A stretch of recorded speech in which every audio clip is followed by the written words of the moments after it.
เป็นไงแซบแผงของพ่อเจ๋งไหมแต่สกุชชี่ก็น่ารักนะพ่อแพงด้วย แพงเหรอ แล้วมันกินได้ไหม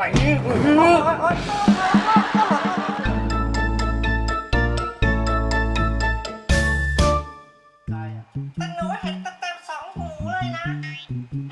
จริงใช่หูมองอะ แมวน่ารักจัง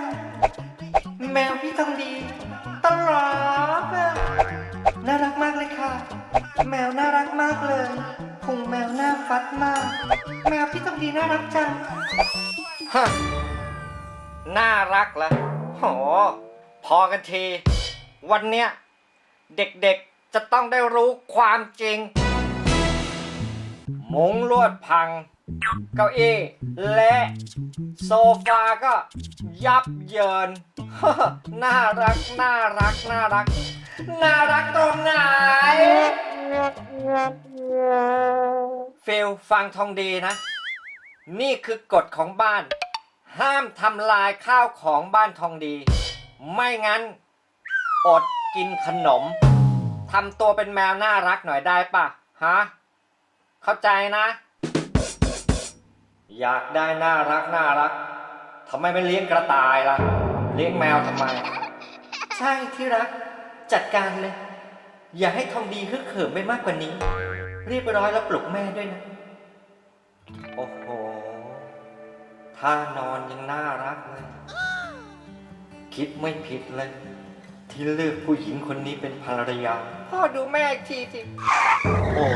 ก็ขอถอนคำพูด นี่คือคำขวัญประจำครอบครัวเรา พูดตามพ่อ ครับ โซฟาคือข้าศึก โซฟาคือข้าศึก มุ้งลวดคือศัตรู มองลวดคือศัตรู เริ่มสงคราม เย้ลุยนี่นะนี่นะนี่นะปีนปีนตะกุยตะกุย เอาให้เละเลยลูก แมวทำอะไรกัน โอ้ยเละเละเละอีกแล้ว ดูโซฟาสิ มีแต่รอยเล็บแมว โอ้โห อ้าว เจอเต็มเต็ม หนูผิดตรงไหน โอ้ยทนไม่ไหวแล้ว พอกันที ทองดีจะขึ้นไปกินขนมแมวเองให้หมดเลย แย่แล้วพ่อ พวกเราไปสกัดไว้ โอ้ยเร็วเร็วเร็วเร็วเร็ว โอ้ย ขนมแมวเนี่ยทองดีจะกินเด็กให้หมดเลย ไม่นะทองดี อย่าทำอย่างนั้นเลย อันตราย มันไม่อร่อยหรอกมานี่มา เดี๋ยวเนียนเสียสละกินให้เอง อ่ะ อิ่มแล้วมาเกี่ยวก้อยสัญญาอ้าว อิ่มละ พวกเราลุยต่อ เย้ลุยเลยนี่นะนี่นะนี่นะ โอ้โห นิสัย ต่อไปนะ จะซ่อนขนมไม่ให้ใครเห็นเลย ไม่ต้องกินขนมอีกต่อไปฮะ พ่อทำไงดีอะทองดีซ่อนขนมหมดแล้วอะ แสบฟังพ่อ ว่าไงครับพ่อ เกาก่อนแป๊บหนึ่ง เอ็งขึ้นไปที่ห้องทองดีนะ แล้วก็ไปลักพาตัวเจ้าสกุชชี่ชิ้นใหม่ของทองดีมา เอาของแท้ชิ้นใหม่เลยนะ เราจะรู้ได้ไงเป็นของแท้อะพ่อ อ้าวมันก็จะมีลายเส้นอยู่ไง รู้จักไหมลายเส้นน่ะ ทองดีรักสกุชชี่มาก ต้องยอมเชื่อฟังเราทุกอย่างแน่เลย ไปจัดการได้ ครับพ่อ นี่สกุชชี่ของเลยโอ้มาใหม่อ่ะน่ารัก ชอบมากเลย เห็นแล้วก็เลยสั่งซื้อมา นี่ฟร็อกดอลเนี่ยเขาใส่ชุดตุ๊กตากบอยู่ น่ารักดีอะเด็กๆดูดิ ตอนไหนสวัสดีค่ะสวัสดีค่ะโอ้กลิ่นหอมมาก หน้าตาก็น่ารักอะดูตัดผมมาด้วยอืม นี่เลยลองบีบดูนะ แป๊บ โอ้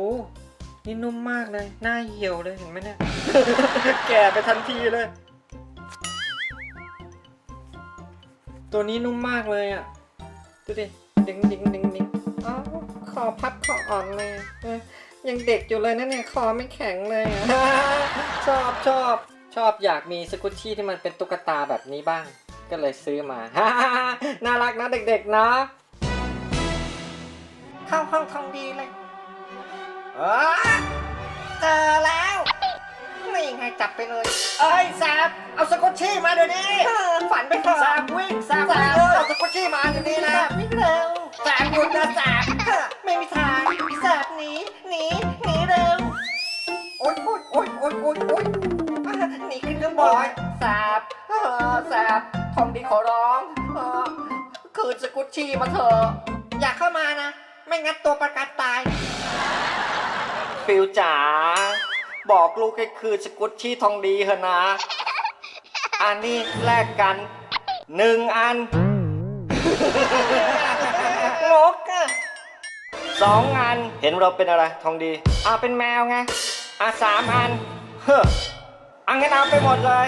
ตกลง Okay. แซบเอาสกุชชี่มาคืนทองดีได้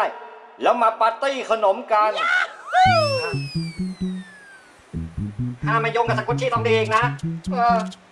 รู้ไหม อร่อย โอ้ยอร่อยจังเลยอ่ะ อร่อยจังเลยอะพ่อ โอ้ยทางนั้นนานไปละทางนั้นนานไปละ แม่ไม่กินหรอ ไดเอท